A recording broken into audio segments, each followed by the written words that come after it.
Bom dia, Renata. Bom dia, Cicinho, Edu, Ronaldão. Estamos na Gávea. Vocês podem ver durante o link que vai ter movimentação de pessoas por aqui, porque hoje a Gávea está lotada. Afinal, o Flamengo campeão da Libertadores, brasileiro. Essa aqui é a entrada do Museu do Flamengo. A todo momento, torcedores chegando. Então pode ter movimentação durante o link, tá? De fato, como você disse, Renata, já há uma mega operação para a viagem do Flamengo. O Flamengo, inclusive, conseguiu adiantar a partida contra o Mirassol. Tanto o Flamengo quanto o Mirassol já têm os objetivos definidos no Campeonato Brasileiro. Não vão mudar muito os acontecimentos em relação à última rodada. Então, o jogo que aconteceria no domingo vai acontecer amanhã às 6h30 da tarde.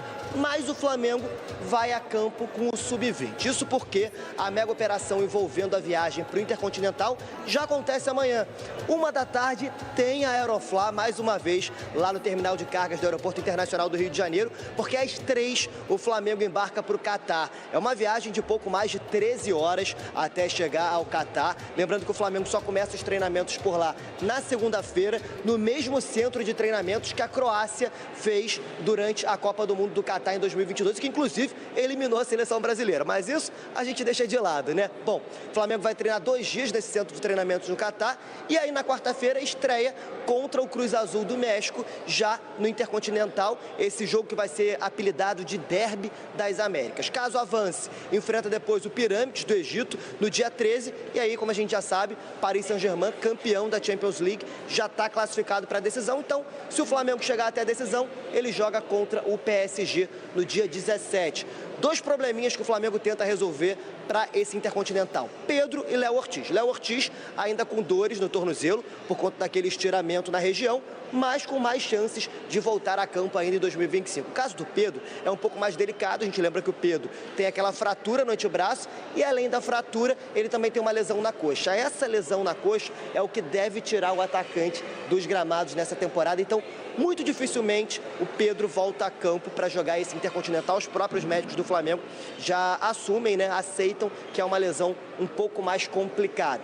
Bom, para a gente finalizar as informações do Flamengo, a Tatiana até falou no VT dela, na matéria dela agora há pouco, sobre o interesse no Brazão, goleiro do Santos, mas o Brazão não é o único jogador que interessa ao Flamengo. O Vitão, zagueiro do Internacional, como você bem conhece, Renata, também é interesse do Flamengo. No início do ano, em janeiro, o Flamengo tentou a contratação do Vitão, tentou investir 6 milhões de euros e ainda abonar aí uma dívida que o Inter tem com o Flamengo de outros 4 milhões, ou seja, os valores chegariam na casa dos 62 milhões de reais na cotação da época. O acordo não foi selado, o Internacional não aceitou vender e o Flamengo pretende fazer uma nova proposta agora, depois do término do Campeonato Brasileiro e também da definição da permanência ou não do Internacional na Série A. Mas o Vitão também tem o interesse de ser uma venda dele para o futebol internacional, voltar a jogar na Europa. Ele já foi jogador do Shakhtar, então isso pode dificultar os planos do Flamengo. O fato é que, além do Intercontinental, o Flamengo já pensa também em 2026, Renato.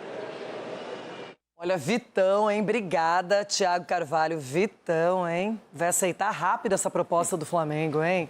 Mas é o seguinte, o Flamengo, antes de pensar na temporada que vem, pensa nesse Interclubes, Intercontinental. Vai ter que passar por algumas provações se quiser chegar na final com o PSG.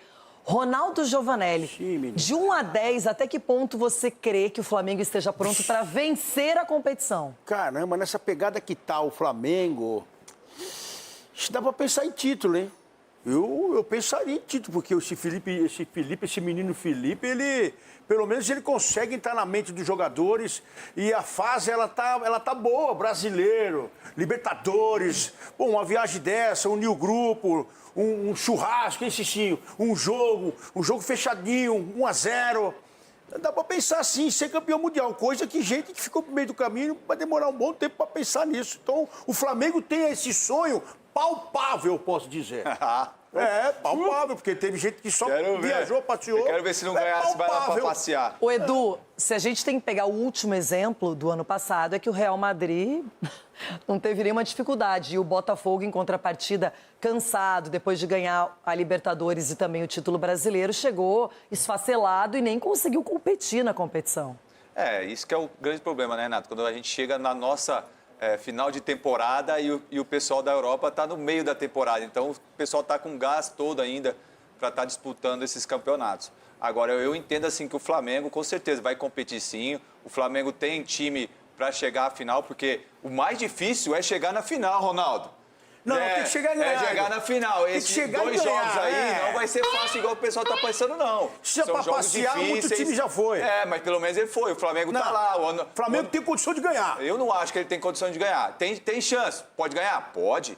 Mas eu não acho que vai ganhar. Agora, se sim, você tá com o Ronaldão, tá com o Edu, tá no meio do caminho. Olha, o grande desafio do Flamengo, o Edu matou a charada aqui. São os 2 jogos que antecedem a final. Por quê? Porque o Flamengo entra como favorito, então tem obrigação de ir em busca do resultado. Agora, na final, o favoritismo está todo do outro lado. E se tem um time que tem pelas peças jogadores com currículo na Europa, enfim, já cascudo, que pode jogar de igual para igual com o Paris Saint-Germain, esse time é o Flamengo. Então, eu acredito que o flamenguista, o torcedor flamenguista, se chegar na final, pode sim sonhar com o título. Então, Mauro, pergunta pra você. O Flamengo, esse ano, por que ele foi campeão brasileiro? Porque ele priorizou o brasileiro finalmente? E agora tem o Mundial chegando aí. Priorizou o campeonato, tem um bom técnico, o trabalho foi bom, teve alguns jogos que acho que não podem ser ignorados.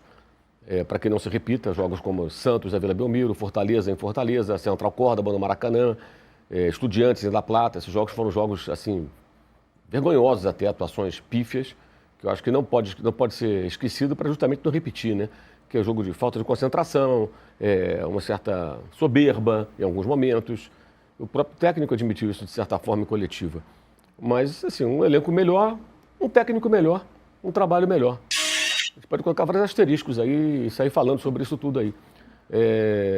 Então, assim, não dá para questionar. O Flamengo tem melhor ataque, melhor campanha em casa, fora, melhor defesa, fez mais pontos, campeão antecipadamente. Vai discutir o quê, gente? Penduricalhos aqui e ali. Até meio constrangedor discutir isso. Mas acho que a importância também dada à competição. Não em relação à Libertadores, mas em relação à Copa do Brasil. Lembrando que no ano passado, o Flamengo era líder do Campeonato Brasileiro, jogou com o Palmeiras pela Copa do Brasil, ganhou por 2-0 do Maracanã. Aí foi sábado ao Morumbi jogar com o São Paulo, meteu um time cheio de reservas. Perdeu o jogo, nunca mais recuperou a liderança. Ou seja, tratou o campeonato como algo secundário. Porque tinha um jogo da Copa do Brasil, mas era o Palmeiras, não importa, estava 2-0. E aí fez um jogo horroroso contra o Palmeiras, ficou se defendendo, lá ele segurou uma derrota por 1-0, se classificou e até viria a ser campeão adiante. E até para jogar aquela partida que jogou contra o Palmeiras no Allianz Parque, perder por 1-0, podia botar o time reserva, para fazer aquilo que fez o time do Tite, jogando todo retrancado, com medo ali, assustado, acuado. Podia botar 11 reservas, talvez até conseguisse um resultado melhor, um desempenho melhor do que aquela coisa que vimos na oportunidade. Então acho que passa por aí. No ano passado também tem uma outra questão, havia o componente eleitoral. A eleição contaminou demais a temporada, a preocupação em estamos brigando por tudo, aquela coisa toda, compra de terreno para estádio, né? Tem muita coisa envolvida. Acho que isso atrapalhou demais também. E esse ano não, esse ano acho que foi uma coisa mais objetiva, mais centrada. As contratações no meio do ano foram boas, teve baixas importantes, né? O Flamengo perdeu todo o lado direito, saiu o Gerson, saiu o Wesley, mas ele foi buscar bons jogadores, o Jorginho especialmente, e acho que acertou e o Felipe Luiz faz um trabalho muito bom. Uma crítica ou outra que ele receba faz parte, todo técnico, todo profissional, né, de qualquer área, pode ser criticado, fazer um trabalho ruim vai ser criticado. Mas, no geral, o trabalho dele é muito bom. Soa ainda mais patético do que nunca o que a Flá Mimimi falava em momentos como essas derrotas que eu citei, né, momentos ruins que a crítica ali é pertinente, mas chamar o cara de estagiário, essas bobagens todas, um bando de idiotas, sabe, assim, em rede social, que agora estão escondidos, estão calados, né? Uma coisa é criticar porque substituiu mal, escalou mal, tomou decisão errada, isso acontece, né? Nenhum técnico está livre de ser criticado quando a coisa não vai bem. Mas daí a rotular o rapaz como se ele fosse um incompetente ou coisa parecida, ele repetiu o feito do Paulo César Carpegiani, inclusive ganhando uma Libertadores com pouco tempo. Né? O Carpegiani eram meses como técnico, ele 1 ano e pouquinho como técnico, mas aí ganha também o brasileiro e repete o Jorge Jesus. Se esse cara é um estagiário, então, pelo amor de Deus, né? Imagina então, quando for efetivado. O mundo tem que ser dos estagiários, quer dizer, não tem cabimento isso, né? É uma tolice muito grande e acho que aí teve uma virtude também que essa Flá Mimimi, que várias vezes foi nociva, ela derrubou o Rogério Ceni no Flamengo e sabotou o Flamengo naquele ano por incompetência dos cartolas da época que davam ouvido para essa gente, essas milícias de rede virtual, de rede social, que fica ali o tempo todo enchendo o saco. O Rogério, na época, tinha sido campeão brasileiro, ganhou o Campeonato Carioca, ganhou a Supercopa, ganhou a Taça Guanabara. Ele perdeu vários jogadores machucados e convocados, teve uma fase ruim. O Flamengo não contratava porque estava no meio da pandemia, alegava que não tinha dinheiro. Faltava jogador até para compor o banco. Pegou o que podia da base, aí teve uma fase ruim e mandaram o cara embora. né? E daí para frente não ganharam nada, né? O Flamengo não ganhou rigorosamente nada, foi humilhado no Maracanã, com o Renato Gaúcho de técnico, pelo Atlético Paranaense do Alberto Valentim, foi 3-0. Então foi eliminado pelo Atlético Paranaense do Alberto Valentim. E do Nicão. No Maracanã, e do Nicão. Um papelão. Aí vai a final, perde a final da Libertadores, foi um ano desastroso e começa com isso. Acho que aí teve uma virtude que não deram ouvido para essa gente. Esses caras têm que ser ignorados. Acho que não só do Flamengo, não, todo time tem essas milícias que ficam ali o tempo todo cornetando. Sabemos. E que atrapalha demais, demais. São Paulo viveu isso com o Zubeldia há pouco tempo. Exatamente. São Paulo viveu isso com o Zubeldia. Foi a mesma coisa. Perfeito. Mesmíssima coisa. E acontece aqui, acolá. Eu acho que a virtude foi não dar ouvido. Ignora, deixa falar sozinho e toca o barco, vai adiante. Eu acho que essa foi uma postura mais adequada. Tudo isso acho que explica o sucesso do time e as duas conquistas. Só completa com o Mundial que vem aí. Cara, eu falo isso há anos, vou repetir o que eu falo aqui. Para mim, o importante é ganhar a Libertadores e o Brasileiro. Eu acho que esse torneio é um torneio, para mim, secundário. Se os europeus não dão importância, eu vou ficar feito um bobo aqui, dando importância, porque não sei o que, Mundial. Você acha que o PSG está preocupado com isso? O PSG está preocupado em tentar recuperar a liderança do Campeonato Francês, que não é dele. Perdeu outro dia para o Bayern, perdeu para o Mônaco a última partida que fez. Vai chegar lá e vai jogar. Então, eu acho que é legal a oportunidade. Jogar contra o time no caso do México, um time do Egito, se passar por ele, uma final eventual com o time campeão europeu, acho que é uma oportunidade legal. Como já vimos agora no meio do ano na Copa do Mundo de Clubes nos Estados Unidos. Mas eu acho que não é isso que vai... É só a cerejinha do bolo, se der certo. Mas o que mais importante é a nossa realidade, cara. É ganhar as competições dentro da nossa realidade, da América do Sul, que é a Libertadores, o Brasileiro, se puder ganhar a Copa do Brasil, legal também. Agora, esse torneio, acho até que o torneio ficou mais esvaziado com a existência do que houve no meio do ano.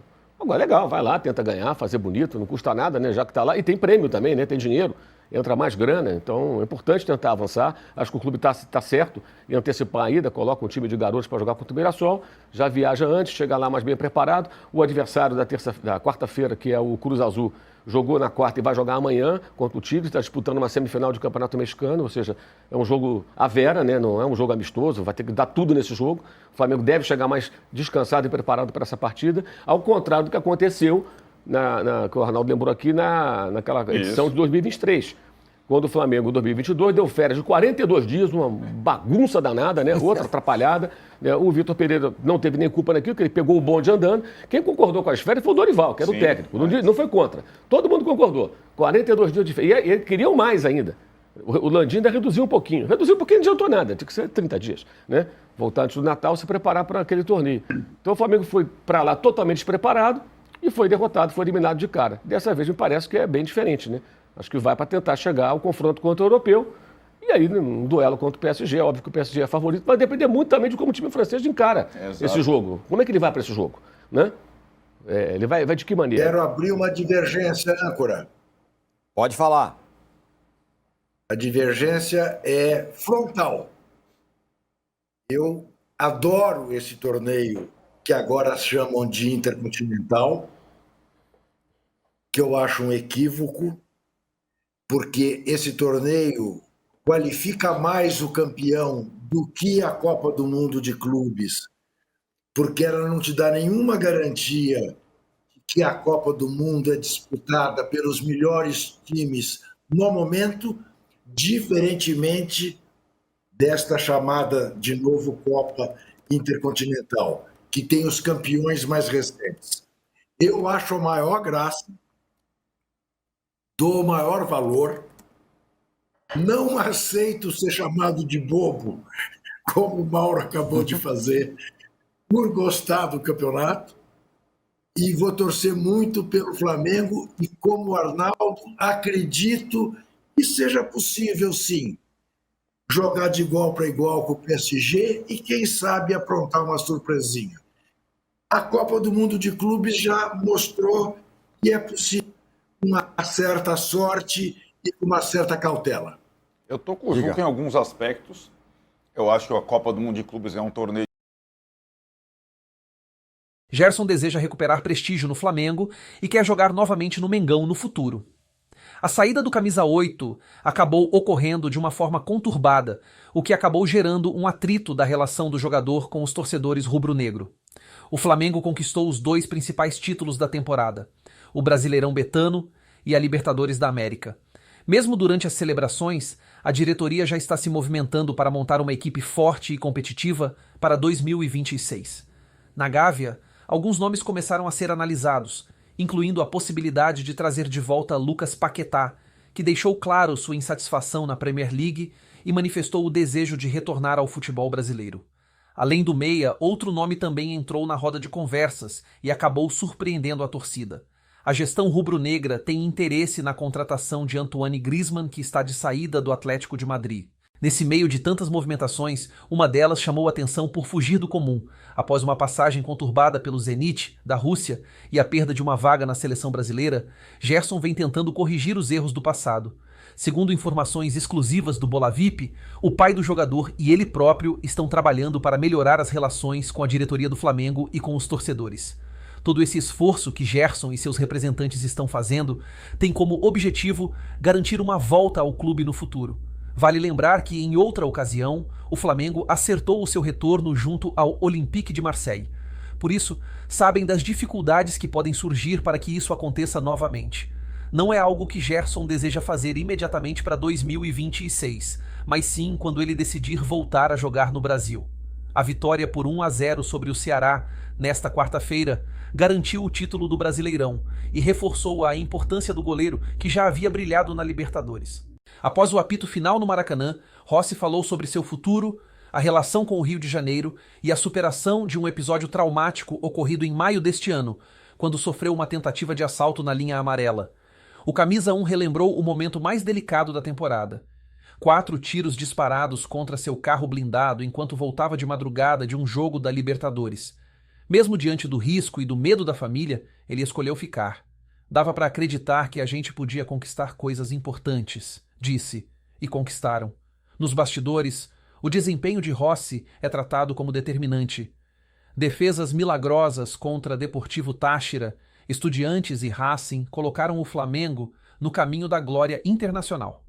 O zagueiro Léo Pereira até brincou durante a entrevista. Diretoria tira o escorpião do bolso. Com contrato por mais 2 anos, Rossi demonstra gratidão e desejo de seguir no clube. Porém, o Flamengo busca reforços para 2026, incluindo um novo goleiro para aumentar a concorrência interna. A expectativa agora é observar como essa disputa impactará o rendimento do argentino em mais uma temporada de grandes desafios.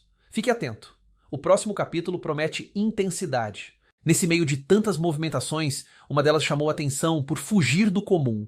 Após uma passagem conturbada pelo Zenit da Rússia e a perda de uma vaga na seleção brasileira, Gerson vem tentando corrigir os erros do passado. Segundo informações exclusivas do Bola VIP, o pai do jogador e ele próprio estão trabalhando para melhorar as relações com a diretoria do Flamengo e com os torcedores. Todo esse esforço que Gerson e seus representantes estão fazendo tem como objetivo garantir uma volta ao clube no futuro. Vale lembrar que, em outra ocasião, o Flamengo acertou o seu retorno junto ao Olympique de Marseille. Por isso, sabem das dificuldades que podem surgir para que isso aconteça novamente. Não é algo que Gerson deseja fazer imediatamente para 2026, mas sim quando ele decidir voltar a jogar no Brasil.